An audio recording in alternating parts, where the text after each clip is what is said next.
আমাদের নসিব খুবই খারাপ। একটা সন্তান জানাজা নামাজের মধ্যে গিয়ে বাবাকে বিদায় দেবে, দাঁড়াইয়া কিছু বলতে পারে না, নিয়তটা জানে না, দোয়াটা পড়তে পারে না, বাবাকে কবরে রাখতে পারে না, কেন আমার ভয় লাগে, আমি জানি না, সিস্টেম জানি না। বাবাকে বিসমিল্লাহ আলা মিল্লাতি রাসূলিল্লাহ বলে কবরের মধ্যে রাখবে, ওইটাও জানে না।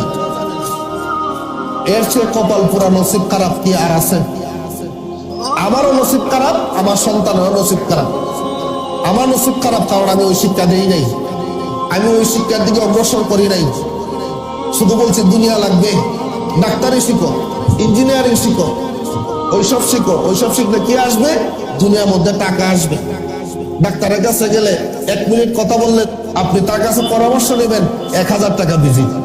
আর আপনি তো একটা হুজুরকে রাস্তার মধ্যে পাইলে জিজ্ঞাসা 5 মিনিট দাঁড়িয়ে জিজ্ঞাসা করতে পারেন, মাসলা মাসাইল জিজ্ঞাসা করতে পারেন, সাইরা নেওয়া লাগে না। এটা সহজ, কারণ ওইটার মধ্যে টাকা নাই তো। আমাদের সঙ্গে অনেক সময় হয়, জরুরি না, রাস্তায় পাইছেন দাঁড়ায় 5 মিনিট জিজ্ঞাসা করছেন, দাঁড়াই করে কথা বলছেন। আর হুজুর তো এমন না যে ঠেকাই পড়ে রয়েছে, বিষয়টা এমন না যে একটা মানুষকে শিখাইলে যতদিন এই কাজটা করবে কিয়ামত পর্যন্ত সত্যি জানা হিসাবে পাইব, আমার সব হবে।